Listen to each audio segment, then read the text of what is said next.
Thank you, Dave. So before we talk to our panelists, we've got a great range of experts in the open source software field. So before we do that, we're going to talk a little bit about the Lakehouse. So we have three key pillars of the Lakehouse OSS. So back in 2016, Apache Arrow launched, which is an in-memory transport format. And we're seeing that has over 100 million downloads per month. 2017 saw Iceberg, which we've talked a lot about today. It's now the standard for lakehouses. Up until about a year ago, there was a couple of competing formats, and it's pulled ahead. And we've written the book on that. And then last year, we launched Apache Polaris with Snowflake. So this is a joint collaboration. This is a metadata catalog, and this is now emerging as the open standard for lakehouses. So I'm going to go through each of these and talk about how they've been maturing and what they've been doing the last year. So Arrow, its query and connectivity layers have matured. It doesn't get talked about as much as Polaris or Iceberg, but it underpins what we do in Dremio. And it underpins the Lakehouse with its consistent in-memory format. And this year it's seeing its compute expanding, and it's been providing faster queries, reduced memory usage, so optimization has been happening here, and you can now interact your models directly with your workflows, and as ever, you've got stable cross-language and connectivity. In terms of Iceberg, the big news in the last year was V3 of the spec coming out and being adopted across the community. They've been talking about it as the biggest leap in the project, and a bunch of new capabilities and features have come out. So Iceberg is now sort of cementing itself as the forerunning table format, and you've now got governed auditable data through this. So we've got some features such as binary deletion vectors, which make deletes more efficient and avoids having to rewrite, which is the big thing that Iceberg is solving. Role level lineage gives you great auditing capabilities. You've got expanded data types, so there's now several geospatial data types, and semi-structured with variant, which has been in Delta for quite a while, and it's now in Iceberg. And the schema evolution has itself evolved with things such as default column values. This is all great, and it's all here, but the work's not finished. It's still being developed. So what's also happened this year is the work on V4 coming up. So as a brief highlight, you've got a bunch of things happening. So you have broader engine support, so it's integration with Spark 4.0, Flink 2.0 and BigQuery. You've got columnar metadata, so you've got faster planning, lower commit latency, and simpler deployments. All really nice features coming up soon.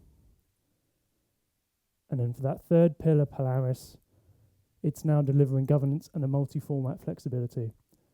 So it came out in around April of last year. So it's over a year old, it's had a birthday, but it's also hit version 1.0.0, and it's gone way past that. We've had a few stable, regular, impactful releases coming out since. And it's now positioning itself as the universal catalog for hybrid multi-cloud estates. You've got governance with role-based access control, credential vendoring from all the cloud vendors, and identity provider integration. Multi-format support. So out of the gate, it came out supporting Iceberg because that was a dominant format, but it now also supports Delta and CSV. So you can have one catalog governing all your data, which is fantastic. And it's enterprise ready with features such as multi-cloud, HTTP caching, and rollback and snapshot filtering. So you can go into production with these key features which you need. So in summary, a breakthrough year for the three projects. Arrow's faster than ever, has richer data types, query engine's even better, and as always, cross-language connectivity. For Iceberg, we've had Spec 3 come out, debut and be adopted, giving us mutability, row lineage, semi-structured and geospatial data types. Polaris has gone past V1.0. I think we're V1.2 now, giving you governance, credential vendoring, and a multi-format catalog, which is open. So Independently, these are all quite great, but together is where they really sing. So here are some examples. So Arrow and Iceberg, supporting the same data types, variant, geometry and geography, these geospatial data types. By aligning these all together, you get a seamless pipeline. With Iceberg's deletion vectors and Arrow's dynamic filtering, you get smarter pruning when you're running queries, so your queries are more efficient and they're faster. Arrow Flight and ADBC and Polaris's REST catalog are great, so you're not faffing around with custom connectors.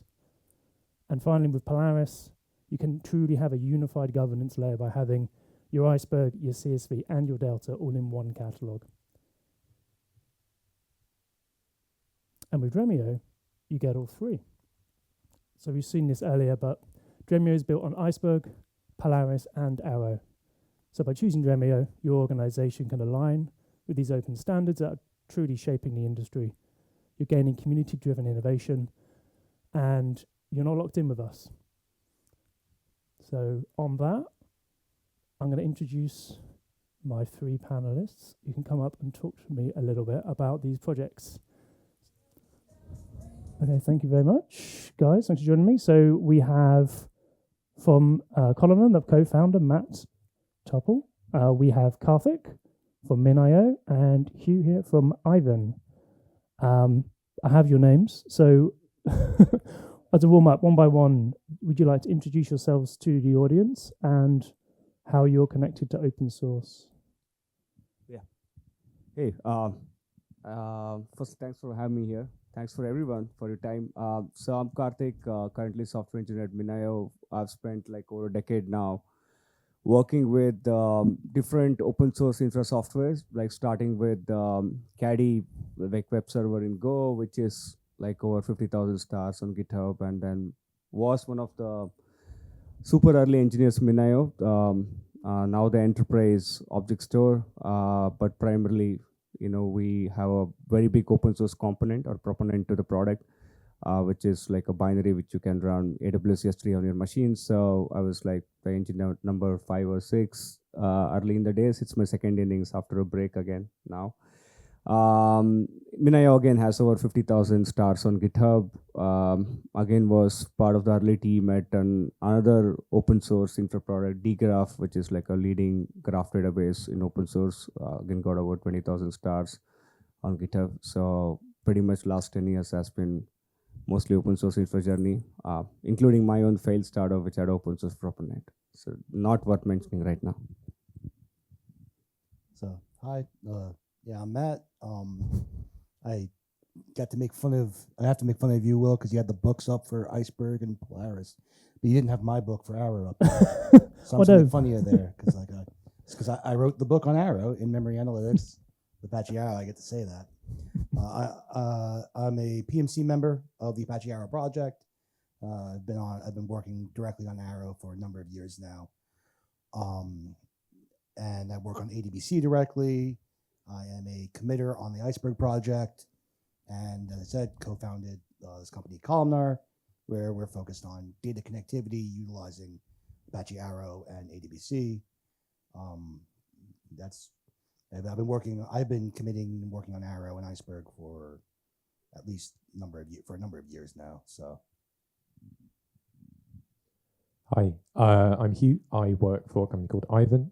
We are a European SaaS providing managed services for a bunch of really cool open source data technologies like Postgres, Kafka, Valkey, and OpenSearch. We're an open source first company, so anything that we provide to our clients, we try and contribute back into open source where we can. My role specifically is focused on our sort of offerings around Kafka, and right now we're doing some really exciting stuff in the open source Kafka space. My background is in data engineering, and I've done some work for like Sainsbury's here in the UK and the Home Office, sort of consulting. And I am active in the UK kind of Python and PyData communities, and doing my best to be a contributor and a sort of community member in those spaces. Cool, thank you. So I guess we'll start with. So we're talking about open source OSS quite a lot, and it's a key part of vendor offerings, like it is with Dremio. So like Hugh, you and Karthik, so it's a part of what you offer streaming to Iceberg is very commonly talked about now. For you, Hugh and Karthik, being object storage works perfectly with a query engine. So you both obviously will talk about your companies and you talk about open source quite a lot. Do you find there's any differences when you're talking about a vendor product or solution compared to OSS with customers? Yeah, I think so. Pretty much, I think in a way, open formats like across the stack, as you mentioned, has made it pretty more simpler than what it was before. Because even at like the object storage layer, for example, we can speak about it at every layer, but more specifically, can talk about the object storage layer, like where. It was so hard for us to like previously, even for enterprises or even for vendors like us, could be open source, could be non-open source. The playing field wasn't level because of the fact that, like, for instance, like in example, for object storage, it was like a dump yard for all your non-structured data in the past. Like there was no transactional business data. It was at least not considered as like a place to do it. I mean, there were database backups that were stored forever, but not in the standard format. Like every database vendors would have their own format in which they would like keep their transactional structured data. But I think the fact that now there is a consolidation that we see, which is getting drastically accelerated because of Iceberg. The fact that now the underlying data is in like a open standard or open format, I think is becoming a much more leveling playing field for, from the perspective of either you're a proprietary vendor or a vendor or like an open source product. I think definitely one thing I'm seeing at the minute in conversations about like open source versus like vendor specific offerings is this idea of like, is open source a product or is it a standard? And I think right now, particularly with Iceberg, we're seeing like an open source project very much becoming the de facto standard for like how you do something. And there are vendor specific implementations which implement aspects of that standard, but the open source project, sets the direction. And we've seen that with Kafka. At Ivan, we have managed Apache Kafka, like it's the open source fork. We're doing some stuff on top of it, but it's all out there in the open.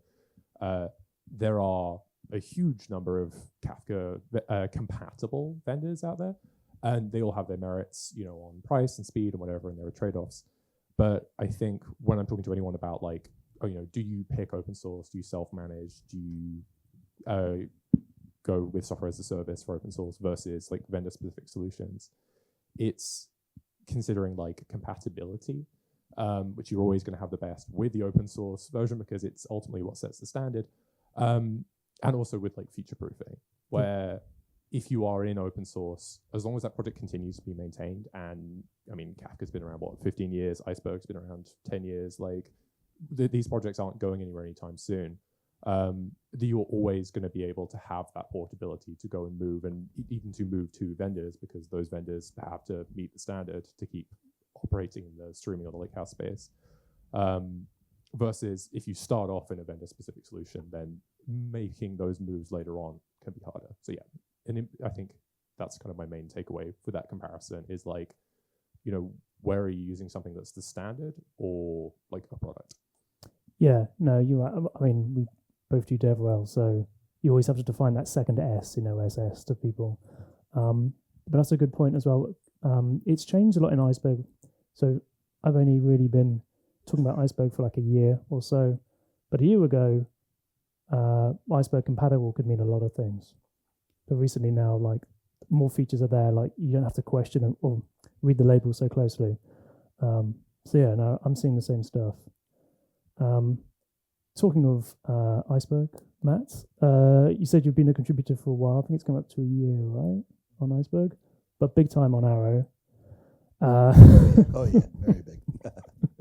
So using and contributing to OSS is very different stuff, and you're a big time contributor. So what do you see are like the big challenges in like getting involved and contributing? Well, I mean, getting involved itself and contributing is actually pretty easy in the general sense. You just go to the project and there's open issues, and there's mailing lists, and there's plenty of ways to find ways you can contribute, whether it's code, whether it's documentation, and so on. In fact, usually the biggest barrier is your own imposter syndrome of being like, hey, are they really going to pay attention to anything I want to do or say in this project? Like, that's usually the biggest barrier to contributions, and it's just based on how welcoming the community of that particular project is. As a user of open source, it's pretty easy. Again, you just find the projects that work in the space you like, get recommendations from other engineers in your organization or by whatever spaces you hang out in are great ways to get suggestions as far as what software that's open source makes sense for your use case and for your particular needs. The harder part becomes when you are a maintainer. The hardest part is to get more maintainers. There's always this push-pull between having the time and availability to work on things yourself versus what your company you work for needs to happen versus anything else, because you always finding a job where you can just contribute to open source as part of your job is rare and difficult. And most of the time, the people contributing to open source are doing so on their free time or because they want to. There's small subsets of features that are actually backed by individual companies. And so when you find those companies contributing, the community has to maintain the balance to make sure that you keep that open source quality and community interaction, and you can't let any one company dominate the conversation. Yeah, very true. Yeah, especially with acquisitions and recent happenings in the space with Tabula. Like, that's quite an important point.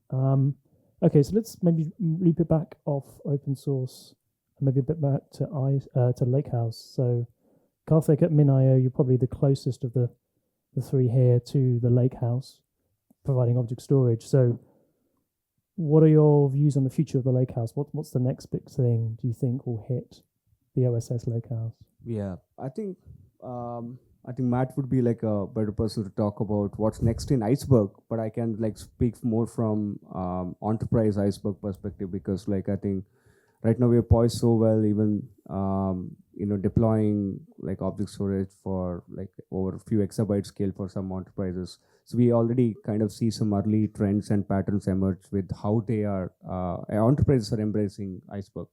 So I think probably I can speak about what's next for Iceberg in enterprise, So I think the one very less spoken about fact, what Iceberg is kind of leading, or the new movement it's leading, is consolidation of siloed out enterprise data, across multiple sources into one destination, right? Like, so the natural destination being object storage, and of course the fact that the lakes are not new concept. Always new object storages were cheap and much more easier way to store massive amounts of data, but there was no standard for it to store structural data like so far. And because object storage also, of course, designed from ground up only for unstructured data. And so what this is leading is companies to say like, hey, especially when enterprises are looking for a enterprise EA strategy, they're like, I have Salesforce, I have all my sales data in Salesforce. All my marketing data is in like HubSpot, and and all my website traffic data is in Google Analytics, right? But to apply like agentic AI to their enterprise strategy, now they're like, hey, Salesforce is selling me an expensive Salesforce AI solution. HubSpot is selling me HubSpot AI solution. Yeah. Like one has got Eva, one has got Diva, like everyone's got their own AI agents.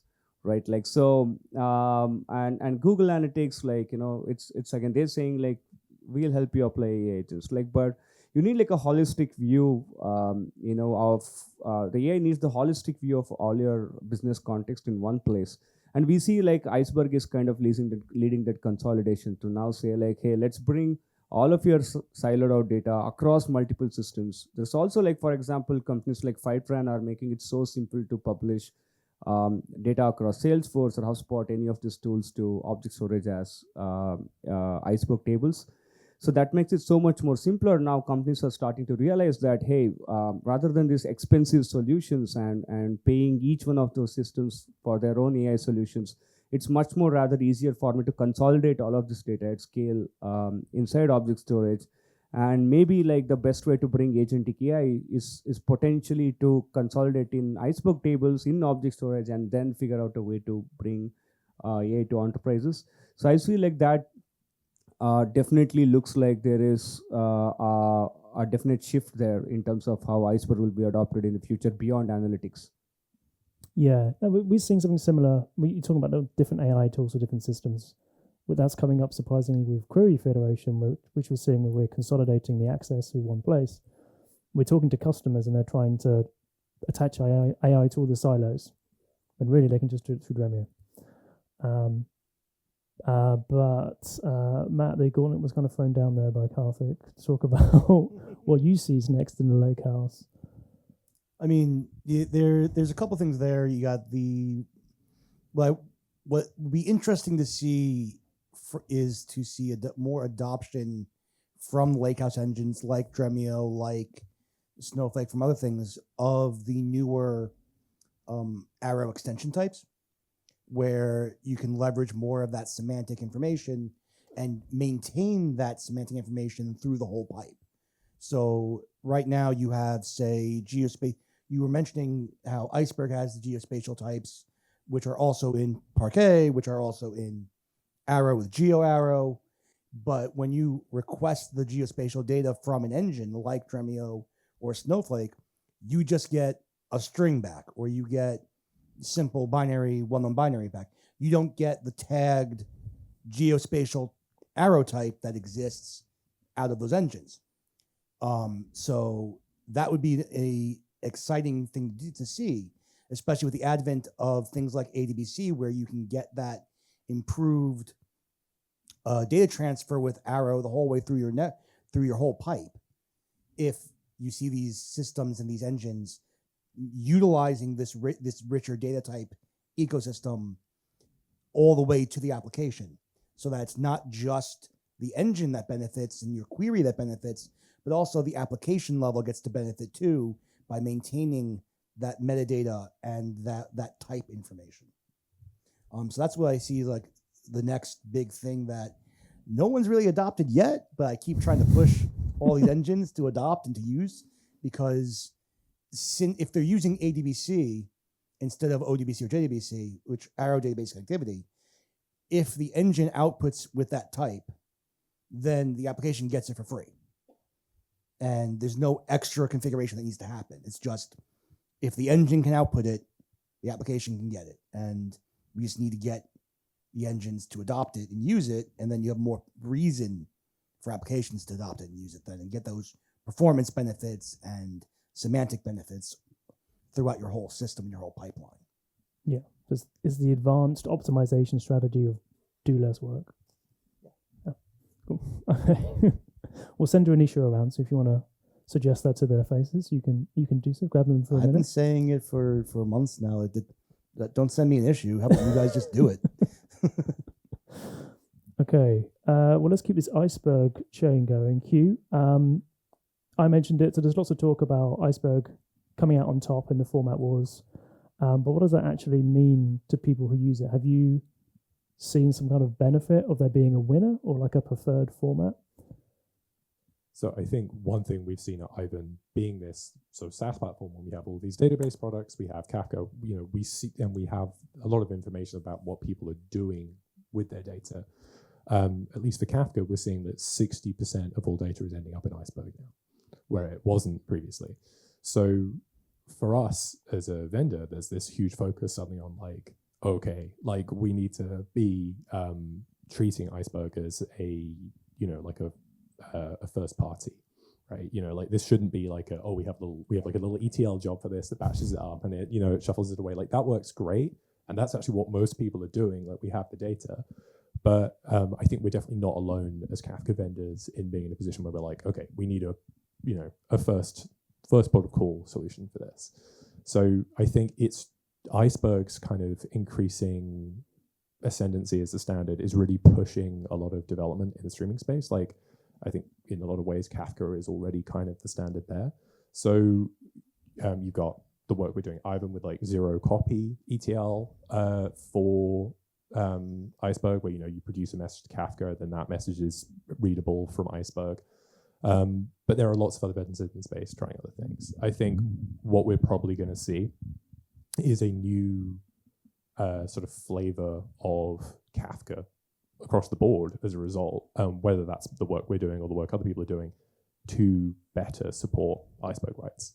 Okay. And yeah, that's an interesting one for us, not least because it's going to be a lot of work. We were just talking about this before, but like marrying up the idea of a Kafka partition and like segments within Iceberg is non-trivial. So figuring out that compaction piece especially is going to be interesting. Yeah, compaction is one of the big things that still keeps coming up, and people don't. It's a problem for everyone. Compaction is hard. Yeah. It's hard without the streaming part as well, right? And then you're like, oh, I have like all these teeny tiny messages coming through, and it's like, yeah. And all the different projects have their own ways of doing compaction, because compaction itself is not actually part of the Iceberg spec. Every single Iceberg library is now trying to compete, and every like offering is trying to compete on, we do compaction better, or we do this for compaction, or we offer that for compaction. And it's definitely an interesting state of the ecosystem to see that that's becoming the differentiator, is how automatic and easy and efficient the compaction and table optimization level stuff is, which honestly, that's actually a good place to be from an open source standpoint.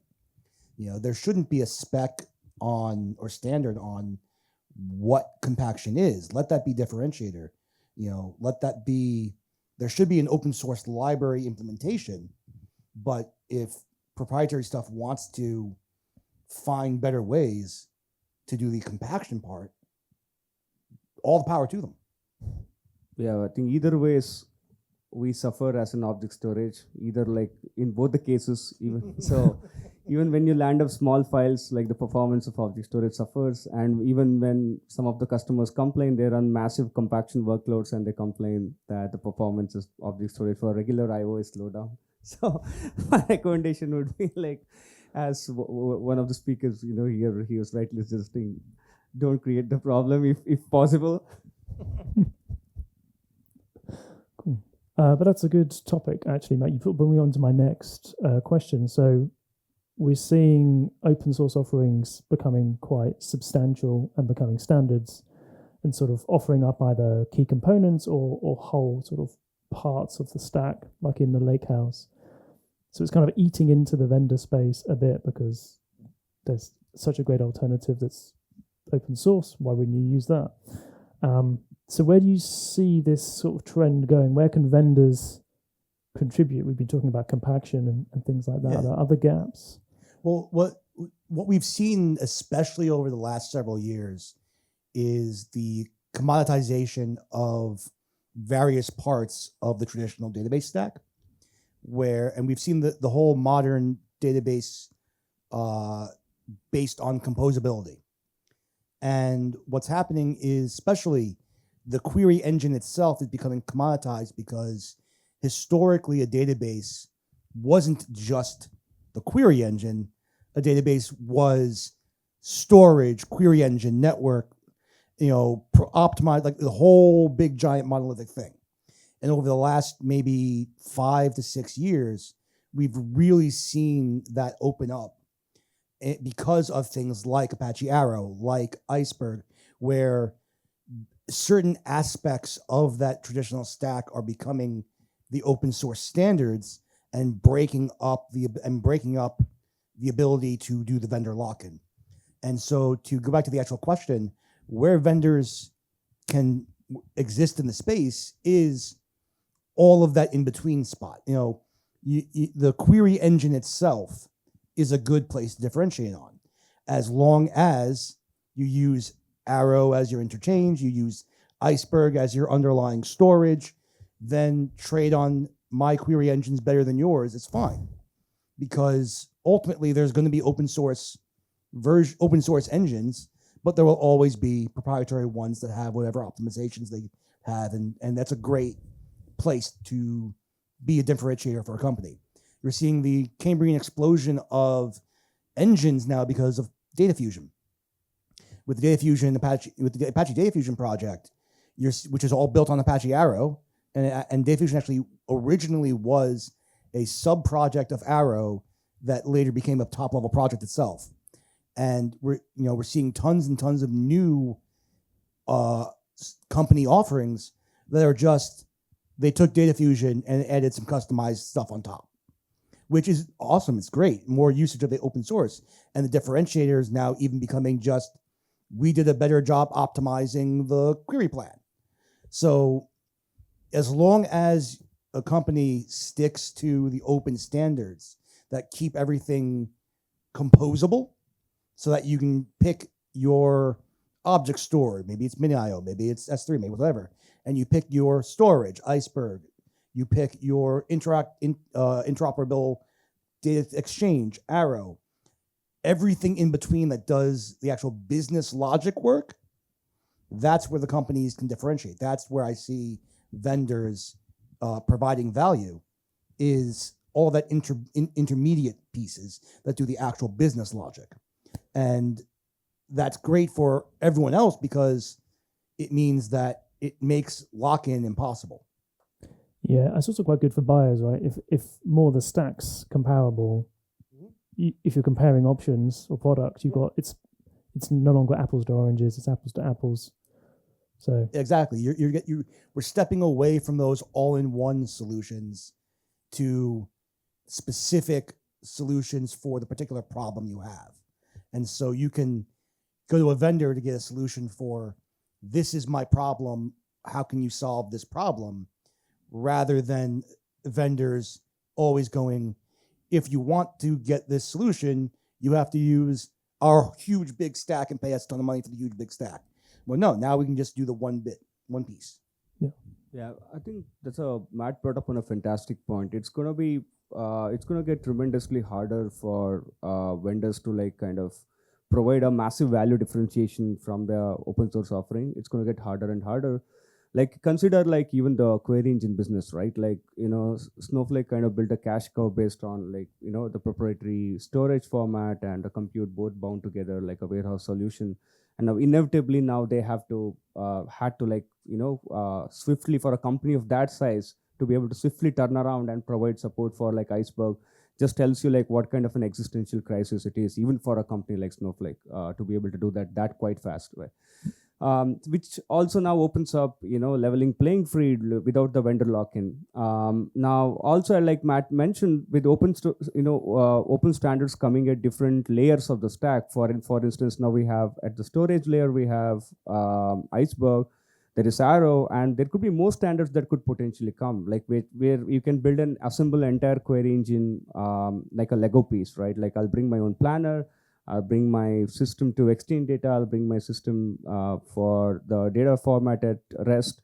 So to be able to now, in this world, there's another challenge, which is a good challenge for vendors which open standards pose, because open standards are good for AI.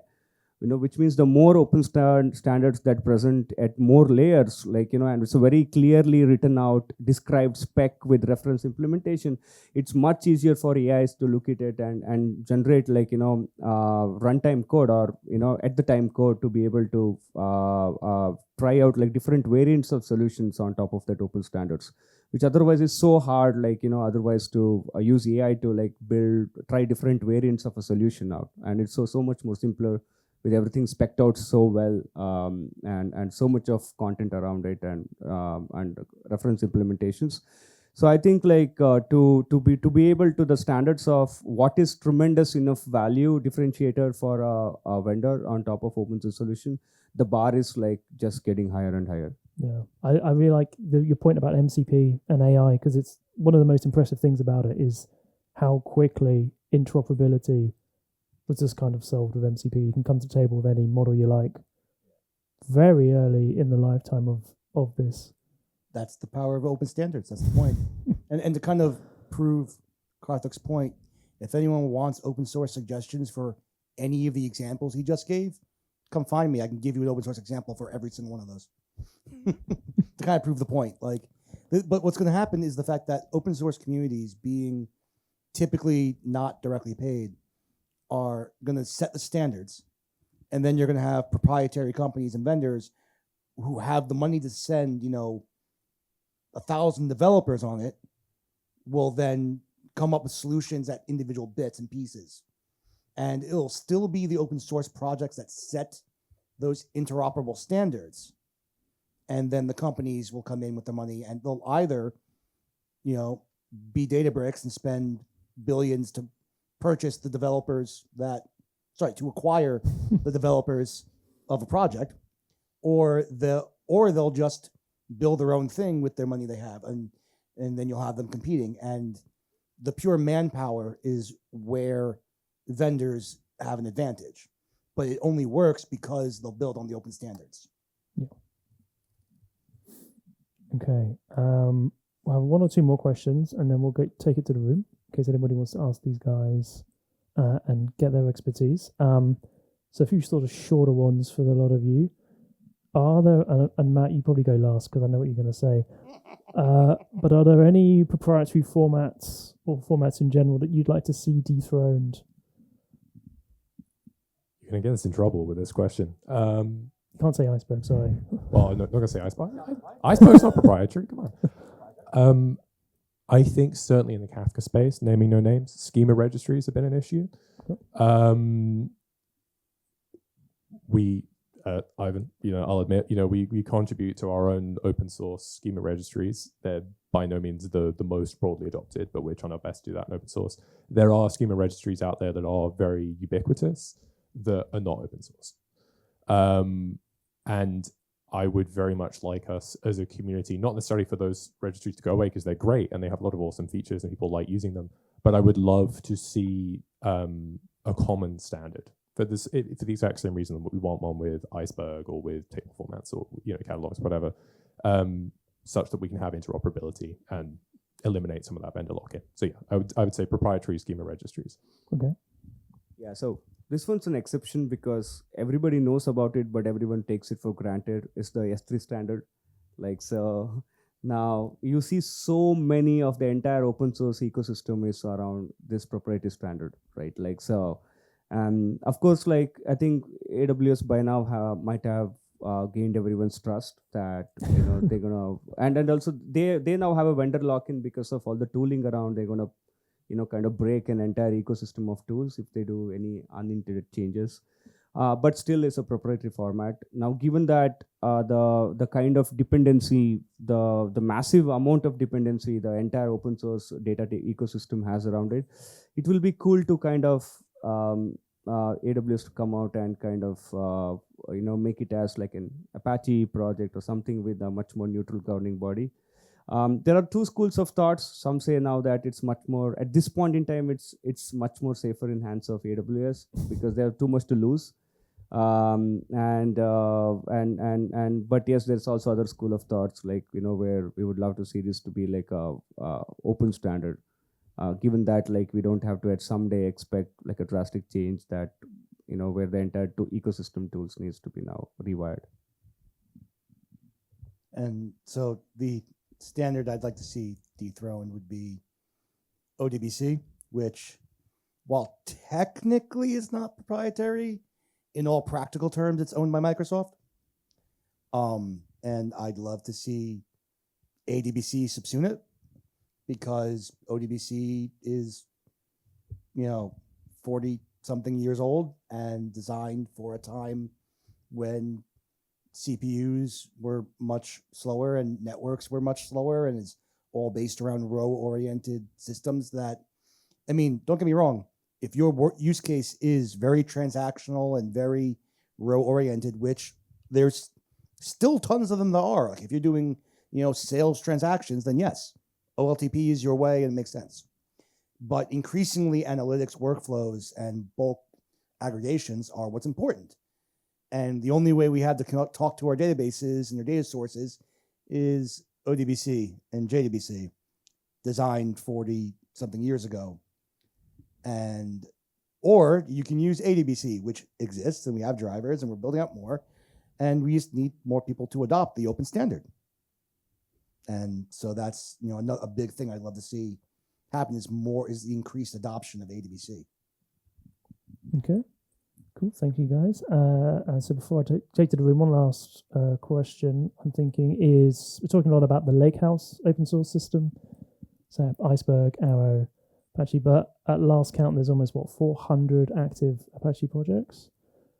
What is your favorite Apache project we have not mentioned? Assuming you guys have one.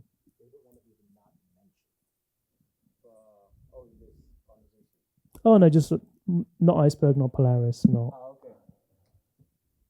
I think Druid, someone mentioned Druid.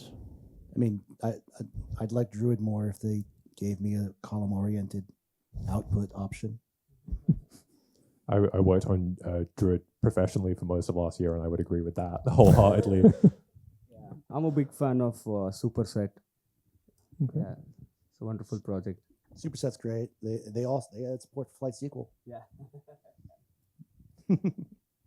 If I don't say Kafka, a big hook is going to come off the side of the screen, and I'm going to get yoinked away.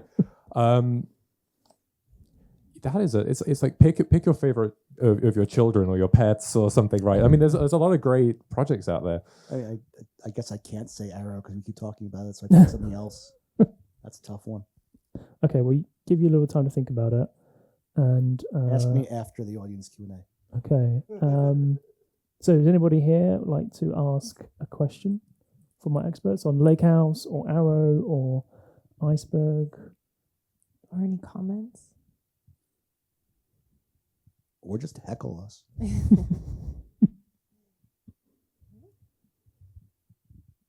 Oh, okay. There we go in the back. Okay. There we go. I'm coming. They are very comfortable chairs, to be fair. You've done well, folks. Yeah, we need one of these in the States. Like, Matt, there are tons. not with sofas like this. Yes, there is. Where?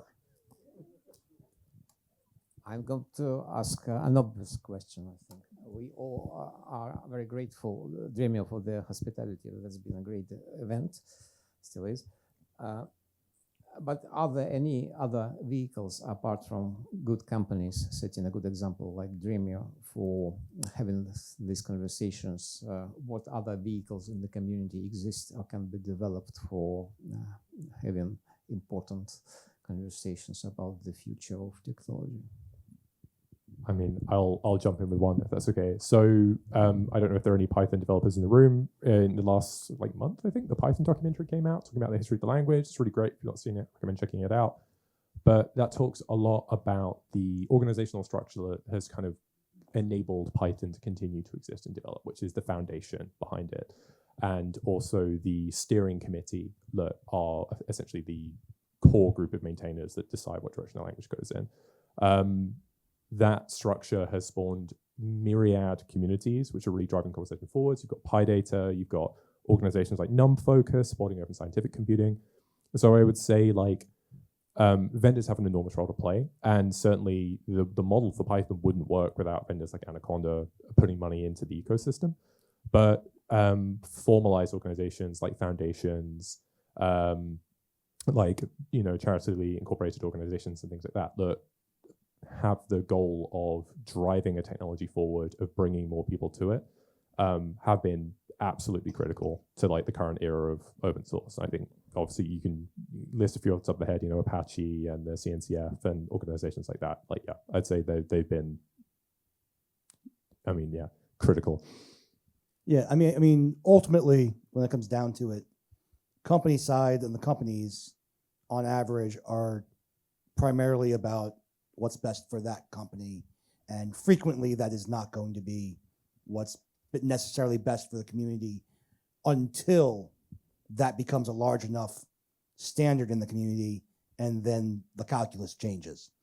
Dremio has been a big proponent for all this stuff because they're built on these open standards, and therefore the better the open standards get, the better Dremio is, and the less work they have to do. And so we see that in some areas, in some areas, Databricks has been great, in other areas, not so much.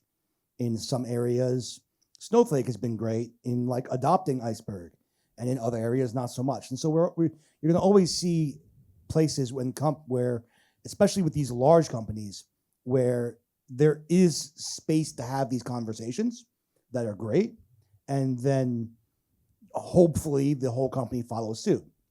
And so, I've had these conversations at Snowflake events. I've had these conversations at Databricks AI Summit. Like, there's always going to be places for it, and it's a matter of, the important part is for us in the community, and for the developers, and for the open source community itself, and the foundations, like you were just saying, essentially inserting ourselves at these events and going and just convincing them to let us talk about it, and pitch it in the favor of the company hosting the event, and then just being really good at twisting it into, this is what's good for the community, and therefore it's also good for you, and so on and so forth. But like Hugh was just saying, like, we have to really rely on these foundations and the community themselves. And I'll plug my company Columnar, which I just started, and we're very open source focused because all of us are open source developers. And so that's really what's going to be is getting the companies that are willing to go that extra mile, and everyone else in the community finding the spots where you can plug those holes and kind of hold those companies to account. But yeah, I mean, Got also, one more. but just on that as well, like we say community driven, but like it is a community, it is open. So DevRel, like we were saying, is a great source, but also Matt mentioned earlier, just the websites and the sites for these projects. You see the roadmap and the issues, and that's a great educational tool for seeing why people want these features and the difficulties in implementing them, and why the standards even exist and why they are the way they are. That's really illuminating, and it's not just an open standard, it's open. The development is open. You can go in, you don't have to partake, but you can read all you want, and that's a really great way to learn about it. The general joke of Apache essentially is that if it didn't happen on the mailing list, it didn't happen. But the reason for that joke is because all official project business in the Apache Foundation, in the ASF, is all done in the open on the mailing lists. So if you ever want to see how a project is managed or how an Apache project is working, join the dev mail list, and you will see everything that goes on in that project. And that kind of transparency is something you'll never see from a company.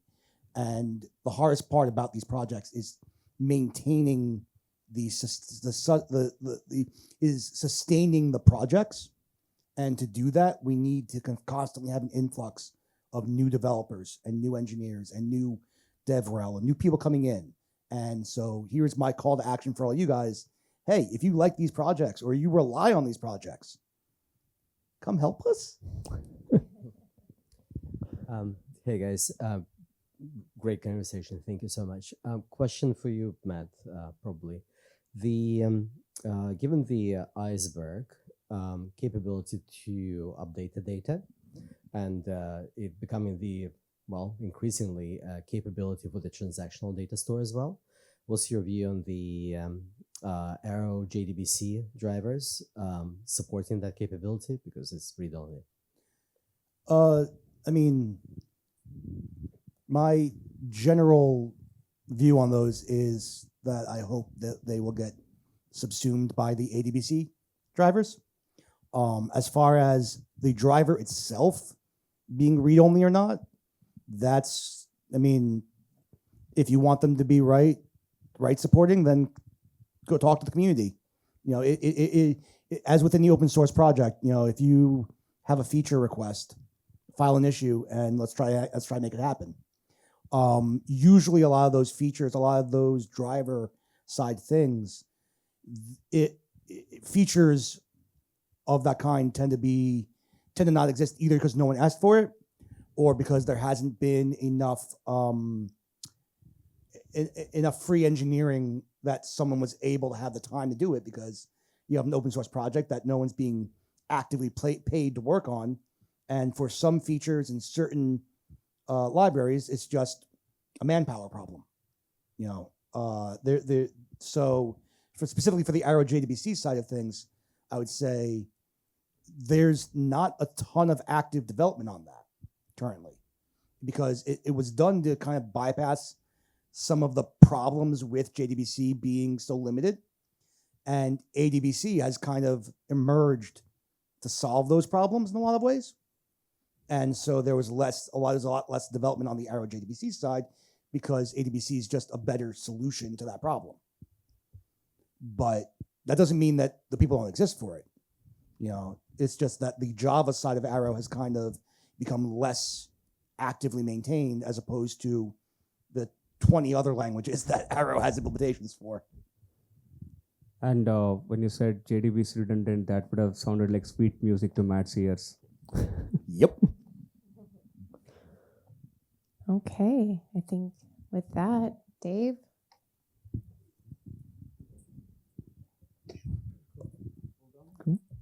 Okay.